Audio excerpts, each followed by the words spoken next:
Naglabas po ang NGCP ng yellow alert para sa Visayas Grid kung saan 8 oras po mula 1 PM hanggang 9 PM kahapon at napabalitang mahigit 800,000 daw po na mga consumer ang nawalan ng kuryente dyan. Kamusta na po ngayon? Ano na ang current status po ng power supply sa Visayas Grid as of today po?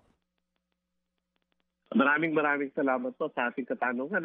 Pero sa ngayon po, pinaka-latest natin, itong alas 6 po ng umaga, malaki na po na ibalik natin ang supply ng kuryente kung saan isa na lang pong planta natin ang hindi pa tumatakbo. Ito yung Therma Visayas na may capacity ng 169 kV.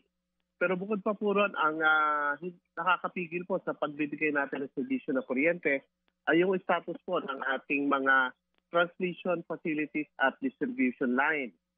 Sa katunayan po, ang update natin, kababalik lang po sa serbisyo kagabi, nung po tinatawag nating Daang Bantayang Substation na siya pong pinakamalapit na substation kung saan po yung epicenter ng ating lindol, sa Bogo City.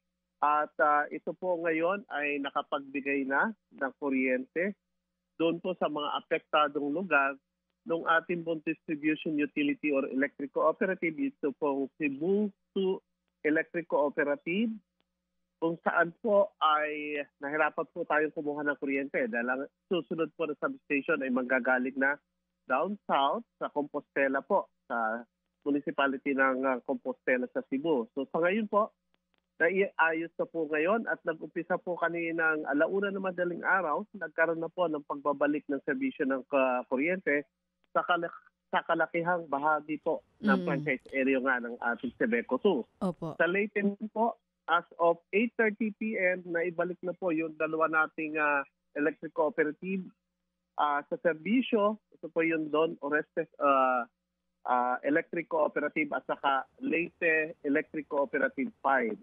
So sa ngayon po, maliit na po ang ating hinahanap na solusyon pa at nakadeclare na po na yellow alert na. Wala na pong yellow alert ang Visayas natin. Nasa normal condition na po. Oo. Sabi niyo po isang power plant na lang ang hindi gumagana. Kahapon po ba ilang power plants ang naapektuhan? Gaano po ba kalaki yung damage dun sa mga power plants natin? Lalo na po dun sa sinasabi ninyo na badly hit na Daan Bantayan Substation. Ganito po.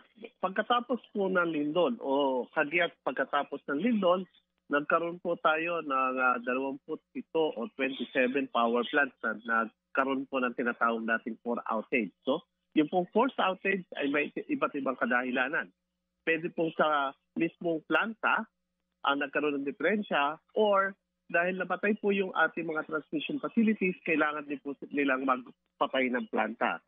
So, ito po ay 27 power plants at ito po ay may kabuuan na more than 1,400 megawatts. Kaya halos buong probinsya po ng Cebu, ilang area sa Samar at Leyte ay naapektahan ng pagkaputol po ng daloy ng kuryente natin. Mga kapatid, brothers and sisters, saan ka pa? Dito na tayo sa totoo.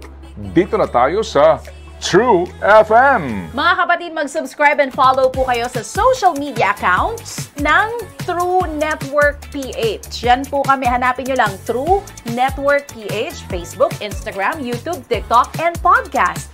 Mapa Apple or Spotify man yan, mahahanap nyo kami. Lahat ng mga napapanood at napapakinggan nyo po sa programa, nasa social media accounts namin yan. So, paano mga kapatid? See you sa social media!